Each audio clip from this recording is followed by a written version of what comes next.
Blood is thicker than water, but it turns out it's also a lot more expensive. When my parents sacrificed their entire retirement for my sister's extravagant wedding, I warned them. Months later, they came begging for my life savings. Instead of writing a check, I made one phone call. To understand the absolute catastrophe that tore my family apart, you first have to understand the dynamic between my sister, Savannah, and me. I'm Chloe. I'm 32, an accountant, and according to my mother, tragically practical. Savannah is 27, an aspiring lifestyle influencer, and the undisputed, fiercely protected golden child of Richard and Brenda Sterling. Growing up in our middle-class home in Oak Park, Illinois, the rules were always subtly different for us. If I wanted a car for college, I worked double shifts at a diner to buy a beat-up Honda. When Savannah turned 16, a brand new Volkswagen Jetta magically appeared in the driveway with a red bow on it.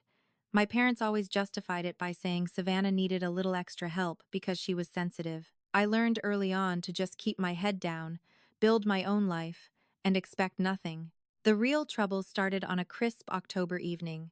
My parents had invited me over for a special family dinner. The moment I walked through the door, I could smell my mother's expensive roast beef, and the dining room table was set with the good china. Savannah burst into the room, practically dragging her boyfriend, Liam. Liam was a handsome, smooth-talking guy who always wore tailored suits and spoke vaguely about venture capital and synergy, though I had never once seen him actually go to an office. "We're engaged!" Savannah shrieked, shoving her left hand into my face. Sitting on her ring finger was a diamond so massive it looked like a prop from a stage play.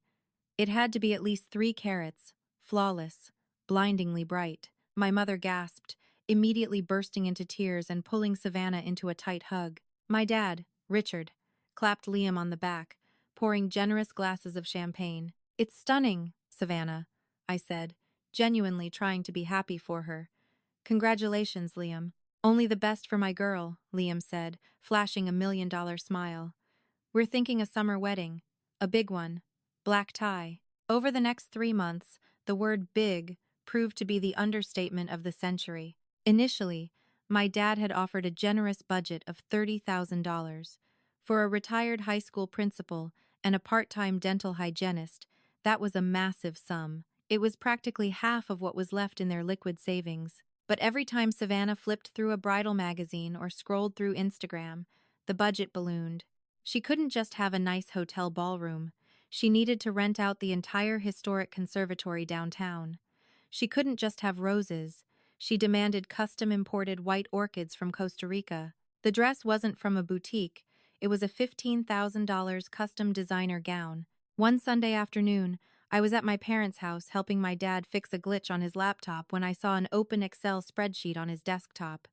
The title was Savannah's Big Day. I shouldn't have looked, but the total at the bottom of the column caught my eye. 11,500美元. My stomach dropped. "Dad," I said, pointing at the screen as he walked back into the room with 2 cups of coffee. "What is this? Tell me this is just a wish list." He sighed, his shoulders slumping. Suddenly, he looked every bit of his 65 years. "It's what things cost nowadays, Chloe.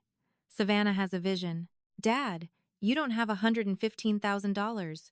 You and Mom are retired. How are you paying for this?" My mother, who had been eavesdropping in the hallway, walked in, her lips pressed into a thin line. "We are managing it, Chloe. We took out a HELOC, a home equity line of credit, and we dipped into your father's 401. I stared at them in absolute horror. "You mortgaged the house? The house you just paid off 3 years ago? For a party?" "It is not a party," my mother snapped, her voice trembling with indignation. "It is a once-in-a-lifetime event. Liam's family is very well connected. We cannot look like peasants in front of his parents. Besides, Liam is going to be incredibly successful. He takes care of our little girl. We owe it to them to start their marriage off right. You are bankrupting yourselves for aesthetics." I argued, my voice rising. "Have you even seen Liam's financials? Have his parents offered to chip in? Liam's wealth is tied up in international trusts right now," my dad said defensively, repeating what sounded like a practiced line. "His family is contributing in their own way." A week later, the financial strain hit a breaking point, and my mother called me in tears. She asked me to come over. When I arrived, She sat me down at the kitchen table and grabbed my hands. "Chloe, sweetheart," she began, her eyes red. "We've hit a small snag with the caterer. They need a $10,000 deposit by tomorrow, or we lose the Michelin star chef Savannah has her heart set on. The HELOC funds haven't cleared the bank yet." I knew where this was going. I pulled my hands away. "No, Mom. Just a loan. You have that savings account, the one you're using for your house down payment. You have over 50,000 in there. You don't even have a boyfriend, Chloe. You don't need a house right now. Just lend us 10,000.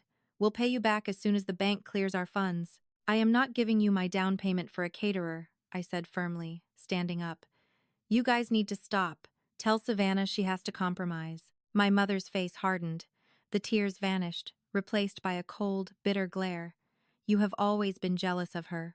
Always. You can't stand to see your sister happy, can you?" I left their house that day feeling sick to my stomach. I didn't give them a dime. I attended the wedding 6 months later, wearing a dress I'd bought on sale 3 years prior. The wedding was, admittedly, breathtaking.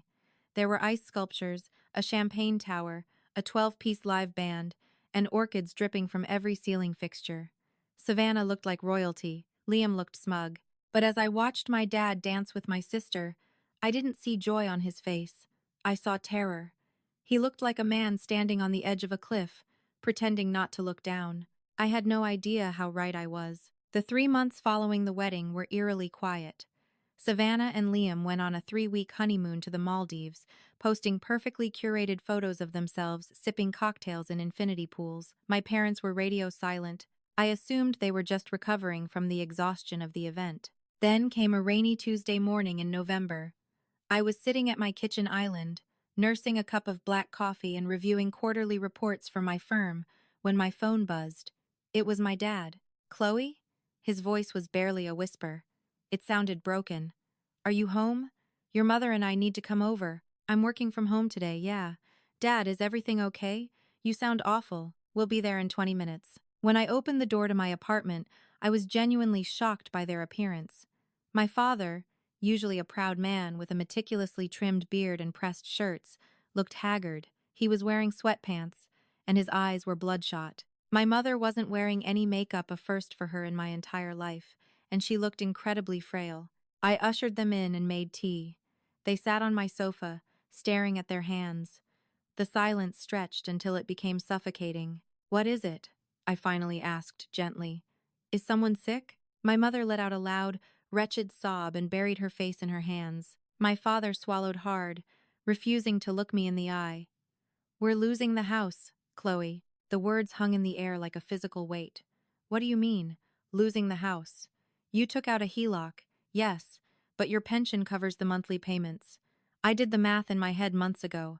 The HELOC wasn't enough," my dad confessed, his voice shaking. "The wedding went over budget. Way over. The final total was closer to 180,000. We maxed out 5 credit cards, and the HELOC had a variable interest rate that just spiked. We haven't been able to make the minimum payments on anything for 2 months.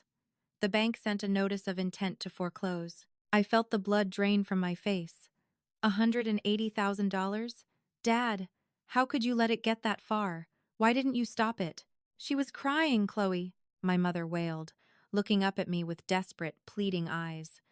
"Liam's family flew in from London. We couldn't put them in a cheap hotel. We had to upgrade their suite. We had to pay for the rehearsal dinner because his parents claimed their money was locked in a foreign exchange dispute. We did it for your sister's future." I rubbed my temples, trying to fend off a blinding migraine. Okay. So what does Savannah say? Liam claims to be in venture capital. Surely they can help you pay off this debt since you incurred it for them. My father flinched. "We haven't told Savannah. We can't." "Why not?" "Because she's newly married," my mother snapped, a brief flash of her old defensive self returning. "She shouldn't have to bear this burden. She's trying to get pregnant. Stress isn't good for her." I laughed. It wasn't a happy laugh. It was a cold, sharp sound that startled both of them. "So, let me get this straight. You bankrupt yourselves to throw her a royal wedding. You let Liam's family freeload. Now you're losing your home, and you won't ask the 2 people responsible for help?" My dad finally looked at me, his eyes filled with a desperate, shameful plea. "We need $45,000, Chloe. by Friday.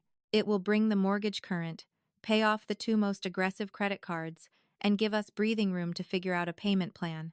We know you have it in your house fund. You want me to empty my savings, I said, my voice deadpan. It's a loan, my father said quickly. I swear to you, Chloe, on my life, I will get a job.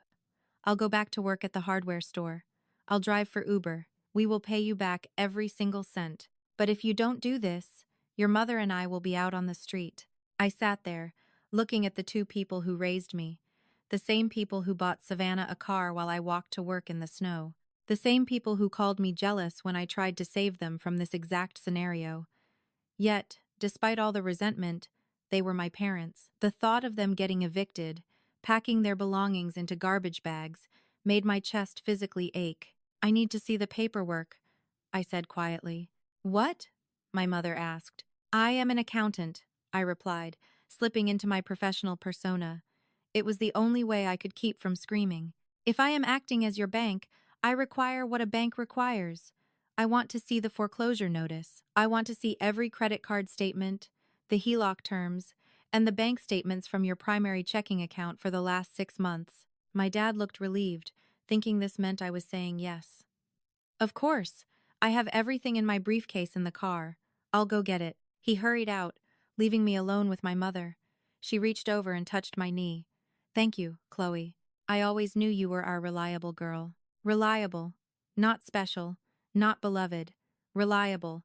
Like a sturdy kitchen appliance. When my dad returned, he dumped a massive pile of manila folders onto my coffee table. I spent the next 2 hours combing through the wreckage of their financial lives. It was worse than they had described. The interest rates on the credit cards were predatory. They had been taking cash advances on one card to pay the minimums on another. But as I looked through their primary checking account statements, something didn't add up. I traced my finger down the line of transactions for the month after the wedding.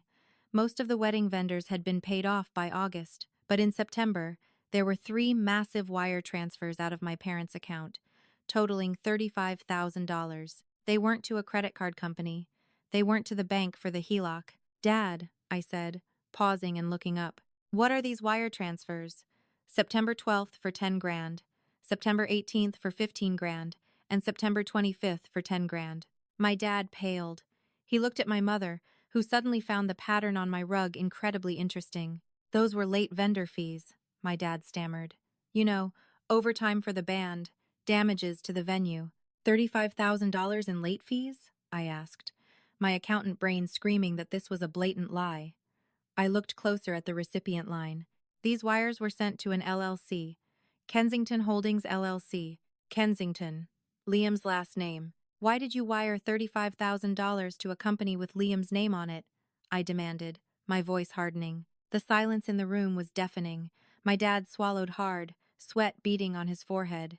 Liam had a brief cash flow issue with one of his investments. He needed a bridge loan. He promised he'd pay it back with 30% interest by November. You gave my sister's husband a $35,000 bridge loan while you were defaulting on your own mortgage? I yelled, leaping to my feet. Are you insane? He said it was guaranteed, my mother cried. He showed us the portfolio, Chloe. He said if we helped him secure this deal, he would buy our house outright and let us live in it rent-free. We were trying to fix the debt. I felt a cold, sharp clarity wash over me. I wasn't just looking at foolish parents who overspent on a wedding. I was looking at victims of financial fraud. And the perpetrator was sitting in a luxury apartment downtown, married to my sister. I'm not giving you a dime today, I said, closing the folders. Chloe, please, my dad begged, tears finally spilling over his eyelashes. We have until Friday. I said, I'm not giving you a dime today. I pulled my phone out of my pocket, because before I hand over my life savings to patch a sinking ship, I'm going to find out exactly who blew the hole in the hull. Who are you calling? My mother asked nervously. I didn't answer her. I dialed a number I hadn't used in years. It belonged to David Vance. Wait, no, David Sterling, my dad's estranged brother. But more importantly, it belonged to a man who owed me a favor. Detective Ryan Gallagher, an old college friend who worked in the Financial Crimes Division in Chicago. I walked onto my balcony, the cold November wind biting through my sweater, and waited for him to pick up.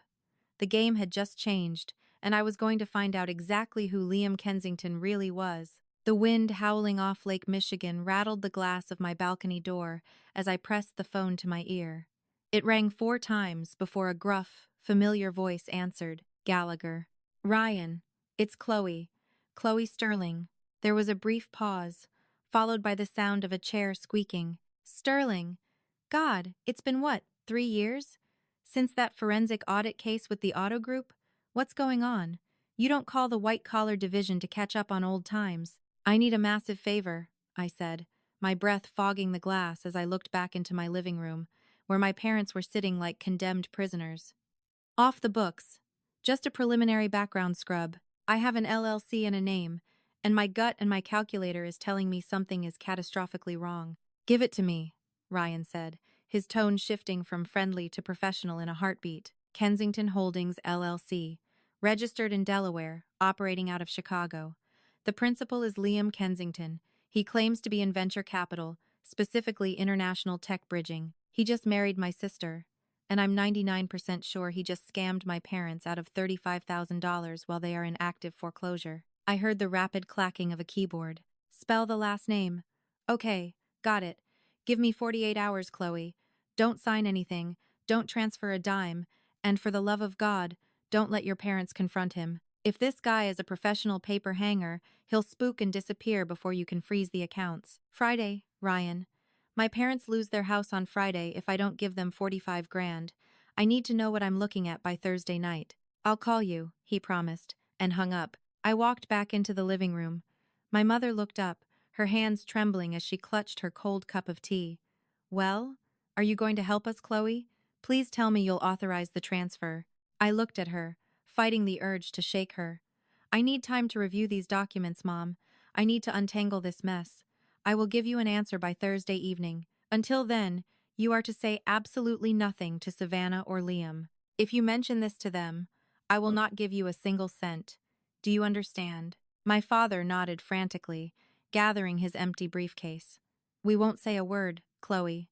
Thank you. Just, thank you for looking at it. Once they left, I didn't sleep. I spent Tuesday night and all of Wednesday doing what I do best, following the money. I pulled the public tax records for my parents' property in Oak Park. The HELOC was registered to a predatory secondary lender, the kind that targets desperate people with subprime credit. The interest rate had ballooned to 19%, but it was the wire transfers to Kensington Holdings LLC that kept me awake. I used my firm's access to public business registries. Kensington Holdings was formed exactly 8 months ago, right around the time Liam proposed to Savannah. On Wednesday afternoon, my phone chimed with a text from Savannah. Hey, Liam and I are hosting a little post-honeymoon cocktail hour at the new place tomorrow night. 7 p.m. You better be there. Wear something nice for once. XOXO. I stared at the screen. The new place. Liam had convinced Savannah to move out of her modest loft and into a sprawling penthouse in River North, one of Chicago's most expensive neighborhoods. Rent had to be at least $8,000 a month. I wouldn't miss it, I texted back. Thursday evening arrived, and I walked into the lobby of Savannah's building. It was aggressively modern, with marble floors, a 4-hour concierge, and private elevator access. When the doors opened directly into their penthouse, the smell of expensive eucalyptus candles and catered appetizers hit me. Savannah rushed over, holding a crystal flute of champagne. She looked radiant, wearing a silk slip dress that probably cost more than my first car. Chloe, you made it. What do you think of the place? It's extensive, I said, looking out the floor-to-ceiling windows at the glittering Chicago skyline. Liam has such an amazing eye for real estate, she gushed, linking her arm through mine. He negotiated the lease himself. His firm is doing so well, Chloe. He's talking about us buying a summer house in Lake Geneva next year. I felt a sickening knot in my stomach. Where is the man of the hour? Oh, he's in his office making a quick call to Geneva. Time zones, you know, Savannah giggled, floating away to greet another guest. I took a sip of sparkling water and wandered down the wide hallway toward the back of the apartment. The door to Liam's office was slightly ajar. I stopped, listening. I don't care what the SWIFT code says. You tell them the funds are secured. Liam's voice filtered through the crack. It didn't sound smooth and confident like it usually did. It sounded strained, panicked. No, you cannot pull out now. I have another injection of 30 coming in by Friday. Yes, a private investor. Just stall them. Another injection of 30 coming in by Friday. My blood ran cold. The 45,000 my parents were begging me for. Liam wasn't just leaving them out to dry, he was actively waiting for the next payout from his own in-laws' ruin. He knew they were coming to me. Suddenly, my phone vibrated in my pocket. The caller ID flashed Ryan Gallagher. I slipped into a guest bathroom, locked the door, and turned on the faucet to muffle my voice. Ryan, tell me, are you sitting down, Chloe? Ryan asked, his voice dead serious. No, I'm standing in a bathroom that costs more than my annual salary. Talk to me. Liam Kensington doesn't exist. Not on paper, anyway. The social security number tied to Kensington Holdings belongs to a deceased woman who died in Ohio in 1998. I gripped the edge of the marble sink so hard my knuckles turned white. What? The LLC is a shell. A ghost. It's registered through a registered agent service in Delaware that requires zero proof of identity. But I ran the routing numbers from the wire transfers your dad sent me.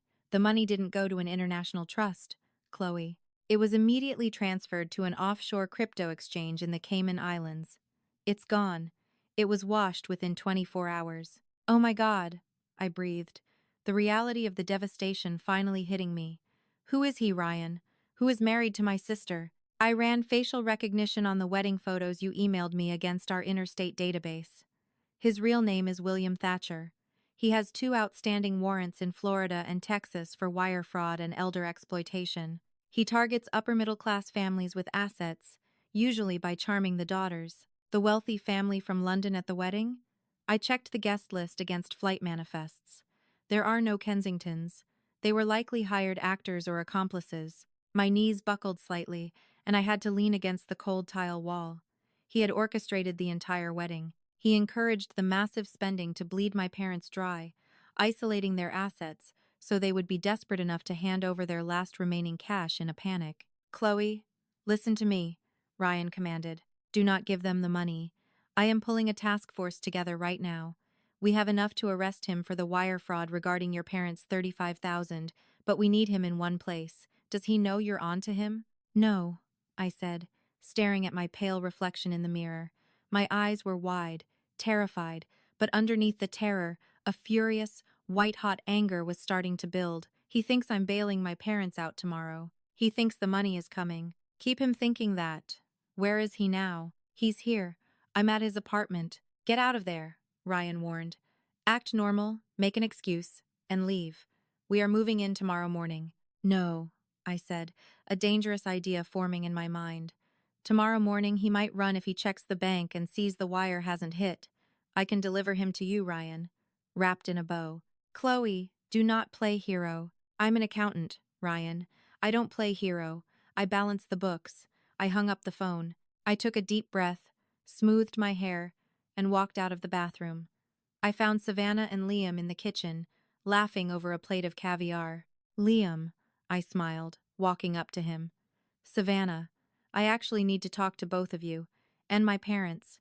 I've been looking over their financials. Liam's smile faltered for a fraction of a second, but he quickly recovered, sliding his arm around Savannah's waist. Oh?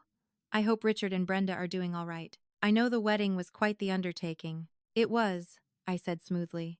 In fact, they're in a bit of a tight spot. But good news, I'm going to help them out. I'm releasing the funds tomorrow, but I insist we all have a proper family dinner to celebrate.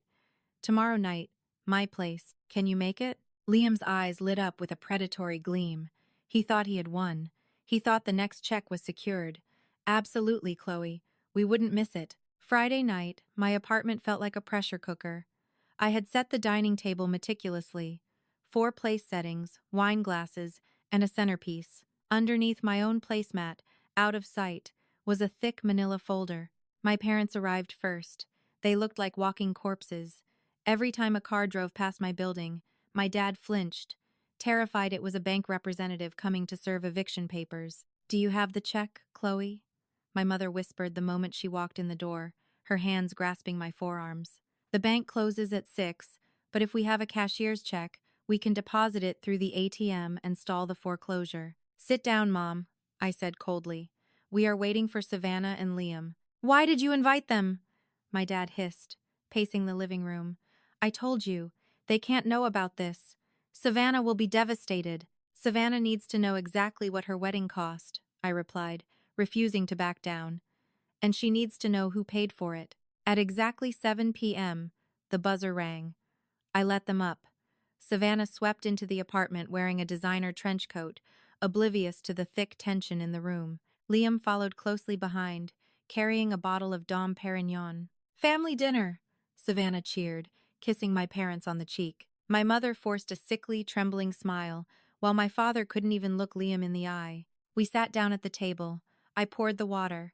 I didn't serve food. So, Liam started, leaning back in his chair with the arrogant ease of a man who thought he was the smartest person in the room. Chloe mentioned you two were restructuring some assets. It's a smart move in this economic climate, Richard. Consolidating debt. My dad turned bright red, staring at his plate. Yes, well, we had some unexpected expenses. Liam, I said, folding my hands on the table.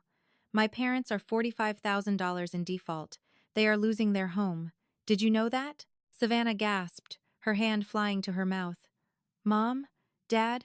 Is that true? You're losing the house? Chloe! My mother shrieked, tears instantly springing to her eyes. You promised! You said we were celebrating. We are, I said calmly. We're celebrating transparency. I turned my gaze back to Liam. They're losing the house because the wedding put them $180,000 in debt. But the real nail in the coffin was the $35,000 bridge loan they wired to your company, Kensington Holdings, in September. Savannah whipped her head around to look at her husband. Liam, what is she talking about? You took money from my parents? Liam's face hardened, but his voice remained smooth. It was a short-term investment, Savannah. Richard and Brenda wanted to get in on a tech startup out of Silicon Valley. I simply facilitated the transfer. The returns are guaranteed by next quarter. Chloe is just being dramatic. Guaranteed, I echoed, pulling the manila folder from under my placemat and tossing it onto the center of the table. It landed with a heavy, satisfying thud. That's fascinating, Liam, because according to the public registry, Kensington Holdings is a shell company. And according to the Swift routing numbers, that money didn't go to Silicon Valley. It went to an unregulated crypto exchange in the Cayman Islands. The silence in the room was absolute. You could have heard a pin drop. What is this? My dad stammered, reaching for the folder. Don't touch that, Liam snapped, his mask finally slipping. His voice was suddenly sharp, aggressive. He stood up, grabbing Savannah's arm. We're leaving. I will not be interrogated by a jealous, paranoid accountant who can't stand that her sister married well. Sit down, William, I said. Liam froze. His entire body went rigid. Savannah looked between us, her eyes wide with confusion and rising panic. William? Who is William? His real name is William Thatcher, I said, looking directly at my sister. The golden child, completely shattered in an instant. He's not a venture capitalist. He's a grifter. He has active warrants in Texas and Florida for wire fraud. His family from London? Actors. He targeted you, Savannah. He targeted Mom and Dad because he knew they would blindly spend whatever it took to keep you happy. He drained their retirement, and then he stole their last $35,000. You're lying! Savannah screamed, yanking her arm away from Liam. But when she looked at him, she didn't see the smooth, love-etting fiancé she had married. She saw a cornered animal. Liam's eyes darted toward the front door. He lunged for it. I wouldn't, I said, not moving from my chair. Before Liam could even turn the deadbolt, the door burst open. Detective Ryan Gallagher stood in the hallway, flanked by two uniformed Chicago police officers. William Thatcher, Ryan said, stepping into my apartment and pulling out a pair of handcuffs. You are under arrest for wire fraud, identity theft, and grand larceny. Chaos erupted. My mother started wailing, a high-pitched, hysterical sound of pure devastation. My father collapsed into his chair, clutching his chest as if he were having a heart attack. Savannah fell to her knees, sobbing violently as the police shoved her husband against the wall, read him his rights, and dragged him out of my apartment. I sat at the head of the table, perfectly still, watching the destruction of the illusion my family had built for 27 years. Once the police were gone, and the door clicked shut, The silence returned, heavier and darker than before. Savannah was curled in a ball on the floor, ruining her expensive silk dress, crying so hard she was choking. My parents were paralyzed with shock. "The house," my mother whispered, rocking back and forth. "He took it all. The wedding was fake. The marriage is fake. We have nothing." She looked up at me, her eyes hollow, completely stripped of her usual pride and entitlement. "Chloe, what do we do?" I looked at the three of them. The golden child, whose fairy tale was a criminal indictment. The parents, who had thrown away their security for the sake of appearances. "We sell the cars," I said, my voice devoid of emotion. "You file for Chapter 11 bankruptcy. Savannah, you file for an annulment, and you will all learn to live within your means, because the Bank of Chloe is permanently closed." The dust had settled for nearly 3 years when the past reached out from behind bars. Our family had finally found a fragile, albeit exhausting, rhythm. My parents were surviving in their cramped apartment, and Savannah had worked her way up to store manager at the coffee shop. The nightmare of Liam Kensington felt like a distant, highly expensive fever dream, until a rainy Tuesday in late October, when Savannah showed up at my front door, pale as a ghost, clutching a stamped envelope. The return address was the Federal Correctional Institution in Terre Haute, Indiana. "He wrote to me," she whispered, stepping into my foyer without waiting for an invitation. I took the envelope, staring at William Thatcher's neat, arrogant handwriting. "Why are you opening mail from him? You should have thrown it directly into the trash." "I couldn't," she admitted, her voice trembling. Chloe read it. I pulled out the single sheet of lined paper. It wasn't an apology. Grifters like William didn't do apologies. "Savannah, prison is exactly as tedious as you'd expect. I've had a lot of time to think about Chicago.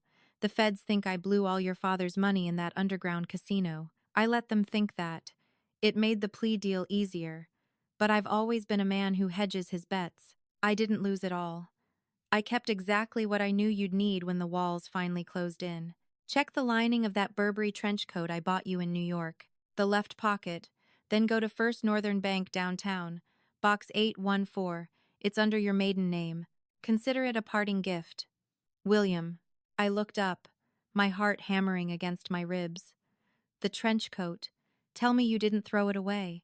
"No," Savannah said, her eyes wide. "I couldn't sell it because the police proved it was a counterfeit, but I couldn't bring myself to throw it out either. It's in the back of my closet." An hour later, we were sitting on Savannah's cheap thrift store bed, slicing open the silk lining of the fake coat with a pair of kitchen scissors. My fingers brushed against cold metal. I pulled out a small, brass safety deposit key. We didn't speak the entire cab ride downtown. When we handed the key to the bank manager, my palms were sweating. He led us into the vault, left us alone in a private viewing room, and placed a long metal box on the table. Savannah's hands shook as she popped the lid open. Inside lay stacks of crisp $100 bills, neatly banded together. Resting on top was a yellow sticky note with William's handwriting. $45,000, exactly what the accountant said you needed to save the house. The air vanished from the room. It was the exact amount my parents had begged me for, the missing piece of the puzzle that had cost them their entire lives. "Chloe," Savannah choked out, staring at the money as if it were a venomous snake. "It's 45 grand. We could give it back to Mom and Dad. We could get them out of that horrible apartment. They wouldn't have to work anymore." The temptation was a physical weight in the room. This was the restitution my parents desperately deserved. It was the life raft we had begged for 3 years ago. All we had to do was put it in my bag, walk out of the bank, and pretend we never received the letter.